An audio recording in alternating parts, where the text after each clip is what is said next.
welfare. The welfare activities which are provided by the Singareni colonies are the quarters which are provided with that very low cost or no cost. Then moving on to the supply of the drinking water supply, the 24 hours drinking water is supplied for the employees and the staff who stay and station in the Singareni coalfields region. And also we have the electricity supplied at very low cost or the nominal cost for them.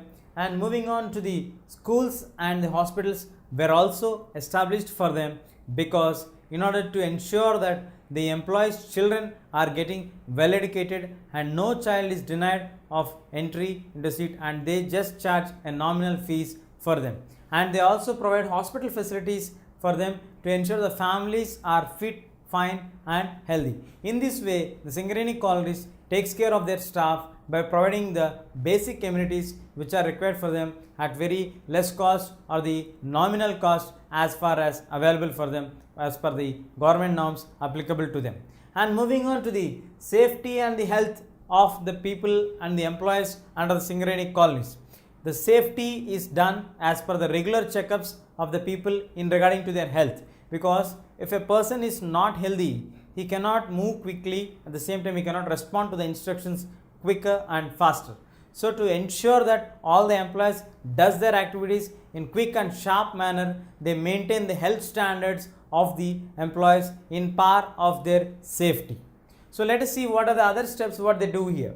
See, the periodical checkups of medical treatment is highly must for all the employees who are working in the Singareni colonies or the SCCL. And we have a condition here that most of the people may get or be affected by the black lung or the TB, tuberculosis or a cancer of lungs, because most of the time they get exposed to the heavy black dust. So in order to make sure and also provide safety for them, they have introduced a new method that the people those who are below 45 years of age can get up checkup for every 5 years, and those who have crossed 45 has to check it early with 3 years. For every 3 years they have to move on for checking up. As in this process, if they found that if an employee is affected with the black lungs, then immediately they may be transferred from the inner mining department to the ground departments to ensure health and safety of that particular employee. Now there are new trends which are moving on in the mining sectors. Now the main trend which is changing is the open cast mining. This open cast mining is far less cost when compared to the inner or the underground layer minings.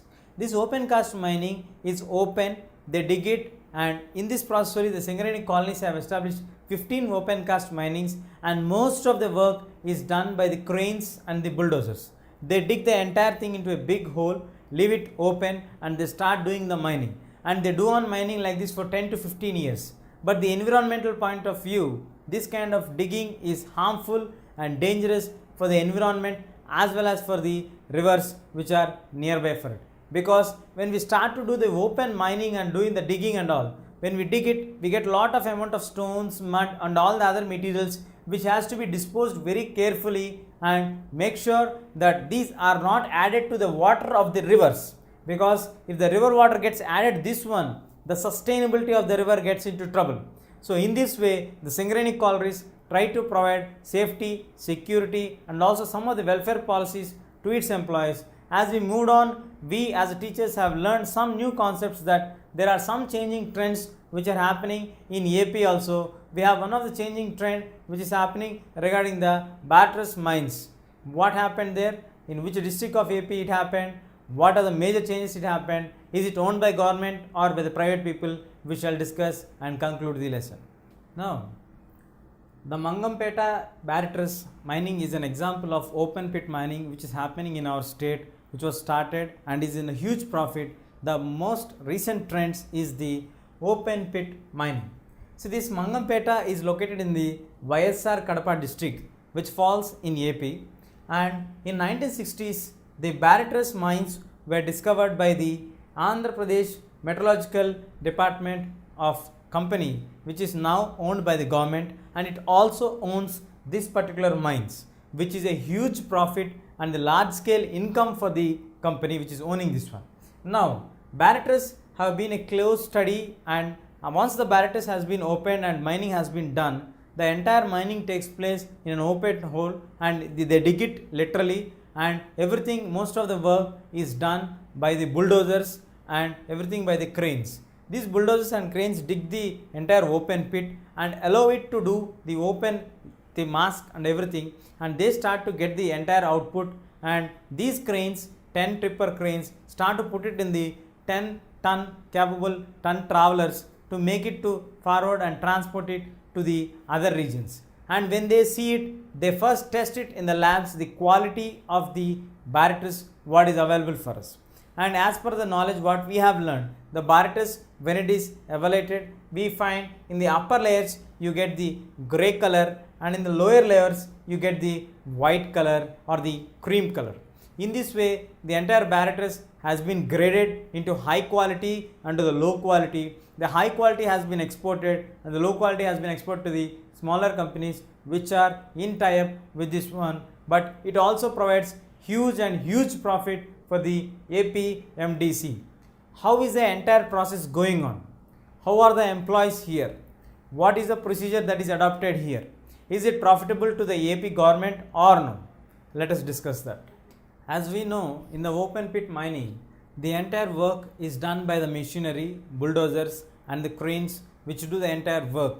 So even in this Mangapet also, we find that cranes and everything doing the entire work, and they do the task of making the vertical layers. Like the road is present here, they make the vertical layers which makes the road to get it down. Then they blast these vertical stones and blast them in order to take out the mineral outside, and once it is blasted outside by using the detonators and all these things, then the crane comes and fills them into the tons of lorries of weighing nearly 10,000 kgs, and then they start them to expose it.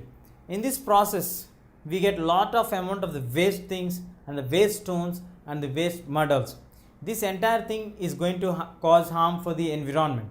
So if the proper care is not assured, that is the reason why the cranes are allotted here to make sure the huge amount of the loads has to be carried very soon away from the mining spot to the other various safe places and deposit it in the various faraway places which are not reachable to the effect of the environment and also to the river bodies or the water bodies. And we can also observe a common scenario here, because they are using the detonators and it is a fully dusty region. You find the white hill regions or the crops filled with the entire white snow coverage. And if you observe the other crops which are far away from this region, the trees will be in green in color and the effect of the dust is very less. Because of these barrators fields, the entire villagers have been evacuated and they started to do mining even in the village also, because recently they have found in the survey that even in the villages we have the huge deposits of the barrators, which is going to add the profits of the APMDC. In this way, we have the advantages running up towards them. Then coming to the actual reality, what are the negative effects of this?